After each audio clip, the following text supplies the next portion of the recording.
Otep, cher Kamit, aujourd'hui je vais parler avec vous de la magie des dons et ce qu'on appelle souvent les sarakas. Les sarakas, c'est une culture qui est souvent appliquée par certains musulmans. Cela consiste à faire des gestes de charité, à donner à des personnes pauvres. Il est bien d'aider son prochain, il est bien d'aider ceux qui sont dans la nécessité, ceux qui souffrent. Cependant, il y a des personnes qui vont profiter de ces gestes pour absorber les énergies d'autres personnes. Je ne sais pas si ça vous est déjà arrivé une fois, vous avez pris quelque chose chez quelqu'un, disons, on vous a donné quelque chose quelque part, tout était gratuit, mais ça ne vous a pas bénéficié. Vous savez, beaucoup de personnes qui sont riches parce qu'elles connaissent les lois spirituelles. Pas forcément parce qu'elles sont dans les choses compliquées, mais parce qu'elles connaissent les lois spirituelles. Elles savent comment fonctionne l'énergie. Elles savent que quand il y a quelque chose qui est donné quelque part, il y a quelque chose qui se reçoit automatiquement. Si vous avez même de bons sentiments, vous avez de bonnes intentions, vous avez l'habitude de donner, l'univers aussi va vous donner. Comme on dit souvent, si vous voulez plus d'argent, prenez l'habitude de donner de l'argent à des personnes qui en demandent. Si vous voulez toujours avoir à manger, prenez l'habitude de donner aussi à manger à ceux qui ont besoin de manger. Parce que tout ce que vous faites, l'univers enregistre cela et vous retransmet cela. Certaines personnes donc, qui sont initiées, pas forcément de façon matique, vont profiter de cela pour de ces lois spirituelles, comme je l'ai dit tantôt, pour pouvoir abuser des personnes qui ne connaissent pas ces lois spirituelles. Je vais vous raconter deux cas que moi j'ai vécu personnellement. J'ai déjà en parlé dans mes vidéos, mais je reviens encore parce que c'est très important. Il y a de cela plus d'une dizaine d'années, quand moi je vivais à Dubaï. Pour ceux qui me connaissent personnellement, j'ai vécu 5 ans à Dubaï avant de venir en Russie. Je suis en Russie, ça fait une dizaine d'années.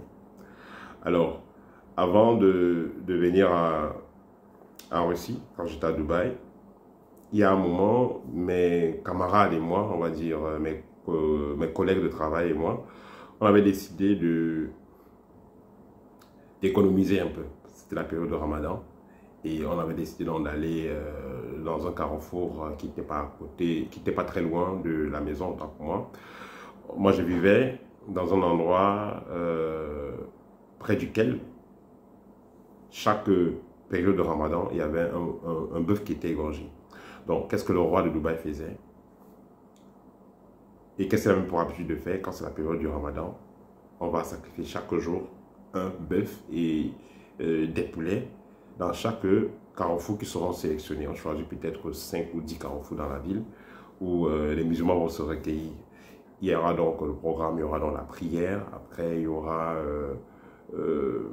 les agapes, donc il y aura la nourriture. Et qu'est-ce qui va se passer donc? On va partager les morceaux de bœuf, de poulet, préparés. Hein. Il y a le riz là qui vous appelle biryani rice. Pour ceux qui sont au Cameroun, c'est en passant du riz sauté. Donc du riz avec la sauce et tout mélangé là. Donc, tu peux choisir donc un paquet dans lequel il y a du riz avec du poisson ou du riz, du riz avec du poulet ou du riz avec du bœuf. Et donc moi j'étais allé, j'ai pris mon paquet, c'était du riz avec du poulet. Il y avait un jus, il y avait de l'eau de banane et il y avait de l'eau. Mes camarades, disons mes collègues, chacun pris ce qui l'intéressait. Et on est allé à la maison, on a mangé, on était content. Je vous assure, le matin, j'étais tellement fatigué. J'étais tellement fatigué. J'ai dit, oh là là, ils m'ont eu. J'étais bien fatigué. Parce que j'ai senti que, voilà, j'ai perdu beaucoup d'énergie. C'est là qu'on dit que oui, bon, les pauvres ont fait comment? Vous savez, c'est pas tous les dons qu'on va prendre. C'est pas tous les cadeaux qui sont vraiment des cadeaux. Il y a une loi qui existe dans le monde spirituel, selon laquelle, quand on a donné, on doit recevoir. Il y a la loi de la compensation. Et certaines personnes qui ont pour habitude d'utiliser des méthodes particulières pour absorber les autres, ils ont une loi qu'ils appellent « servir pour mieux se servir ». On vous sert d'abord. Et ce que vous allez souvent constater aussi dans les orphelinats et dans certains endroits, des groupes particuliers vont venir faire des dons Et dans ces groupes-là, tenez-vous bien, il y a plein d'initiés qui vont donc préparer leur coup, j'appelle ça un coup. Ils vont magnétiser des objets, ils vont aller les offrir à des groupes qu'ils auront ciblés. On a ciblé l'orphelinat X ou Y, ils vont faire des dons très stratégiques. Ça veut dire quoi? Ça peut être des draps, ça peut être des marmites, ça peut être des couvertures, ou des matelas, ou même du riz, de l'eau. On va venir offrir à ces gens-là. Pour le commun du mortel, c'est des bons gestes, d'avoir des bons sentiments. Je n'ai pas dit que tous ceux qui font des dons sont des mauvais. Mais au niveau spirituel, toutes ces personnes-là qui auront bénéficié de ces dons-là, toutes ces personnes qui vont bénéficier de ces dons-là vont en quelque sorte perdre quelque chose. Parce que ces objets qui leur ont été offerts sont des objets qui ont été travaillés, ces objets ont été programmés. Tous ceux qui vont bénéficier de ces dons-là vont perdre quelque chose parce que ce sera dans ce que ces personnes-là auraient programmé. Voilà. La deuxième histoire, c'est une histoire que j'ai vécue quand j'étais étudiant à l'université. J'étais dans un groupe où on faisait action commerciale. J'étais dans un groupe, on était allé en stage dans une grande compagnie téléphonique de la place. Et à la pause, on était allé à l'étage pour manger un peu. Et dès que je suis entré dans la salle, j'ai ressenti que les énergies étaient très lourdes. Je n'ai pas voulu manger là. Il y avait du poulet, il y avait des jus et tout et tout. Mes camarades ont mangé, mais moi je suis descendu à l'étage, j'ai pris mon pain, j'ai chargé avec de l'avocat et tout et tout. Le vendeur, c'était la pause. Et j'ai pris mon petit jus, j'ai bu, j'étais tranquille.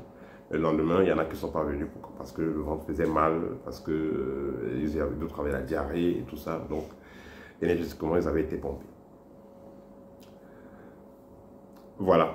Donc je parle de ces deux cas, parce que c'est des choses qui sont réelles. Il y a des gens qui se font absorber de temps en temps et ne savent pas réellement ce qui se passe parce que justement, ils n'ont pas été avertis.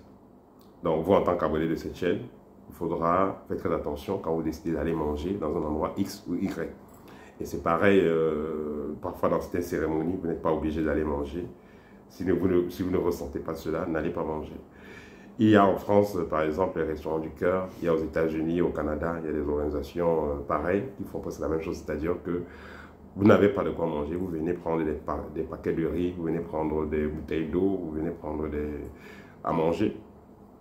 Peut-être que parfois, ces aliments-là sont chargés.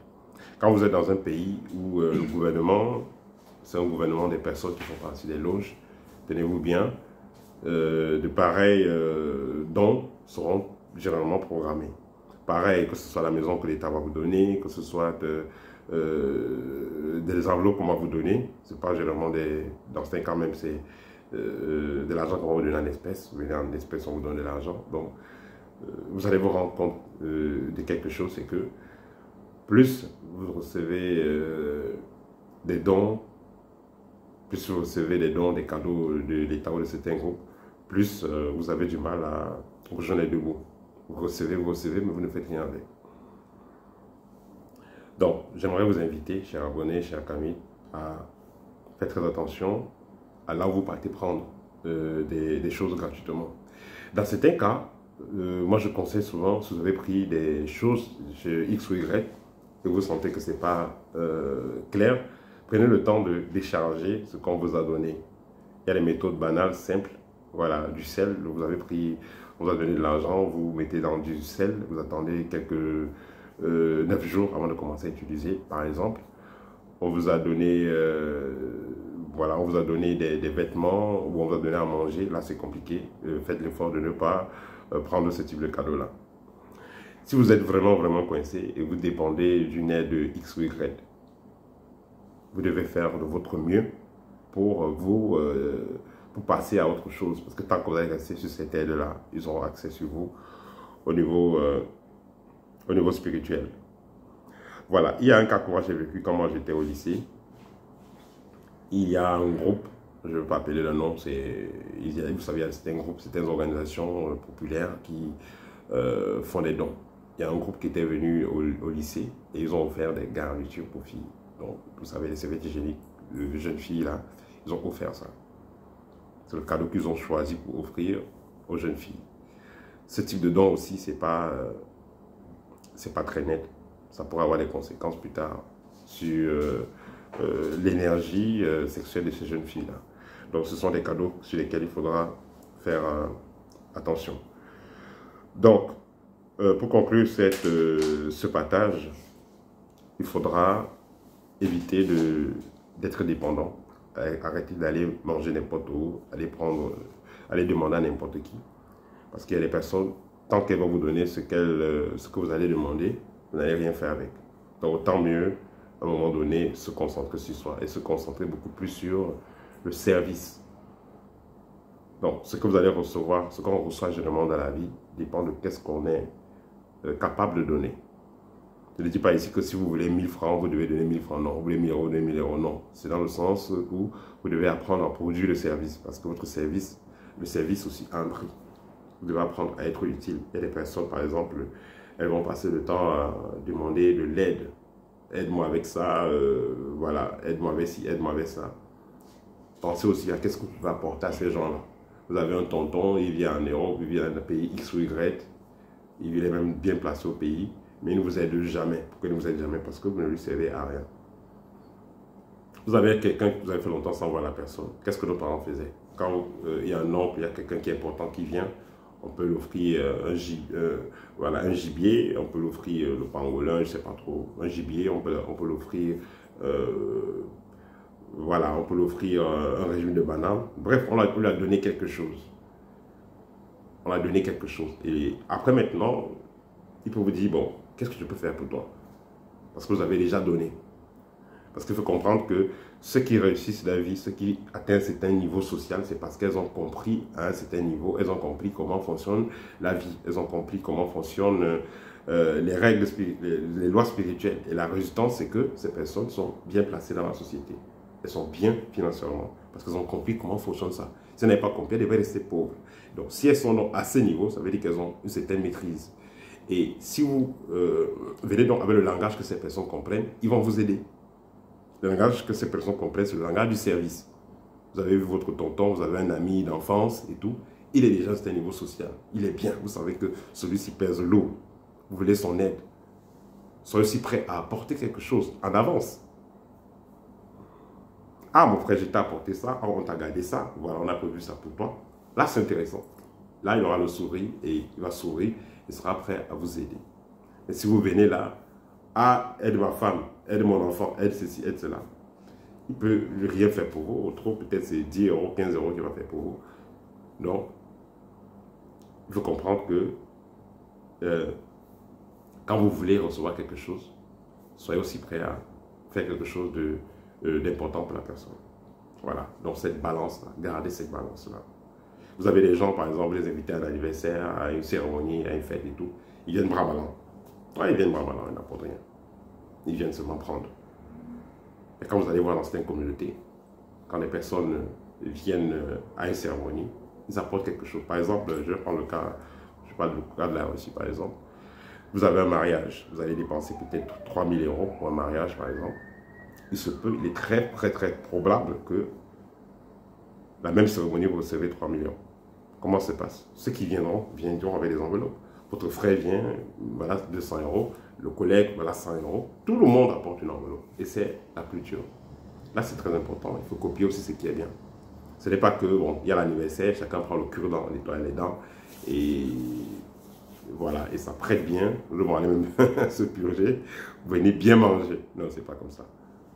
Apprenez aussi à contribuer. Apprenez aussi à donner. Et plus vous allez donner, plus vous allez recevoir. Ça va créer un certain équilibre. Voilà, c'était le petit partage que je voulais faire avec vous aujourd'hui. N'hésitez pas à me contacter pour une consultation au TEP et à très bientôt.